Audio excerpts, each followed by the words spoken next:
ನಾವು ಹೊಸ ಮನೆಗೆ ಯಾವಾಗ ಶಿಫ್ಟ್ ಆಗ್ತೀವಿ ಅಂದರೆ ಹಾಯ್ ಹಲೋ ಎಲ್ರಿಗೂ ನಮಸ್ಕಾರ, welcome to my mini vlog.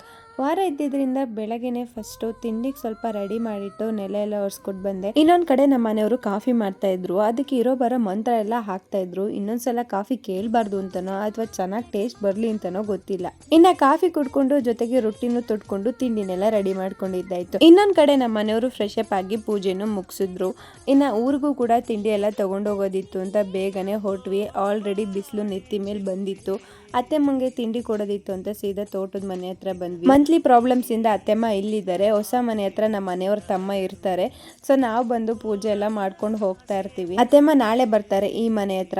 ಇನ್ನು ನಾವು ತಿಂಡಿ ಎಲ್ಲ ಕೊಟ್ಟು ಮತ್ತೆ ಹೊಸ ಮನೆ ಹತ್ರ ಬಂದು ನಾನು ನೀಟಾಗಿ ಕಸ ಎಲ್ಲ ಹೊಡ್ಕೊಂಡು ಎಲ್ಲ ಒರೆಸ್ಕೊಟ್ಟು ಮನೆಯವರು ಇಲ್ಲೂ ಕೂಡ ಪೂಜೆ ಸಾಮಾನೆಲ್ಲ ನೀಟಾಗಿ ತೊಳ್ಕೊಂಡು ಪೂಜೆ ಶುರು ಮಾಡ್ಕೊಂಡು. ತುಂಬಾ ಜನ ಕೇಳ್ತಾ ಇದ್ರಿ ನೀವ್ ಯಾವಾಗ ಹೊಸ ಮನೆಗೆ ಶಿಫ್ಟ್ ಆಗ್ತೀರಾ ಅಂತ. ಸದ್ಯಕ್ಕೆ ನಾವು ಇಲ್ಲಿಗೆ ಶಿಫ್ಟ್ ಆಗೋದಿಲ್ಲ. ಇಲ್ಲಿ ಅತ್ತೆಮ್ಮ ಹಾಗೆ ನಮ್ಮ ಮನೆಯವ್ರ ತಮ್ಮ ಇರ್ತಾರೆ. ನಾವ್ ಇಲ್ಲಿ ಶಿಫ್ಟ್ ಆಗದಲ್ಲೇ ಇರೋದಕ್ಕೆ ಸಮ್ ರೀಸನ್ಸ್ ಗಳಿದೆ.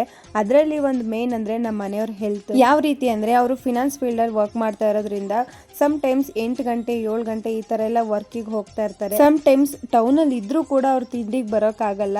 ಹಾಗೇನೆ ಮಧ್ಯಾಹ್ನ ಟೈಮು ಅಷ್ಟೇನೆ ತುಂಬಾ ವರ್ಕ್ ಇದೆ ಅಂದ್ರೆ ಇಲ್ಲಿಗೇನೆ ಊಟಕ್ಕೆ ಬರೋದಿಲ್ಲ. ಇನ್ನು ಊರ್ ತನಕ ಊಟ ತಿಂಡಿಗೆ ಬರೋದು ಕನ್ಸೇನೆ. 1 ಟೈಮ್ ಅಥವಾ 2 ಟೈಮ್ ಅಂದ್ರೆ ಹೋಟೆಲ್ ಅಲ್ಲಿ ಅಡ್ಜಸ್ಟ್ ಮಾಡ್ಕೋಬಹುದು. ಆದ್ರೆ ದಿನ ಹೋಟೆಲ್ ಅಲ್ಲಿ ತಿಂದ್ರೆ ನಮ್ಮ ಆರೋಗ್ಯದ ಕತೆ ಏನಾಗ್ಬೇಡ. ನಾನೇ ಅವ್ರನ್ನ ಕೆಲವೊಮ್ಮೆ ಹಿಂಸೆ ಮಾಡಿ ಕರಿಬೇಕು ಊಟಕ್ಕೆ ಅಂತ. ಇದ್ರ ಜೊತೆಗೆ ಇನ್ನು ಸ್ವಲ್ಪ ರೀಸನ್ಸ್ ಗಳಿದೆ. ಇವನ್ನೆಲ್ಲ ಕನ್ಸಿಡರ್ ಮಾಡ್ಕೊಂಡು ನಾವು ಸದ್ಯಕ್ಕೆ ಇಲ್ಲೇ ಇರ್ತೀವಿ. ಇಲ್ಲಿ ಇರ್ತೀವಿ ಅಂದ ಮಟ್ಟಿಗೆ ನಮ್ಮ ಜವಾಬ್ದಾರಿ ನಮ್ಮ ಕರ್ತವ್ಯ ನಾವ್ ಯಾವ್ದು ಬಿಟ್ಟಿಲ್ಲ.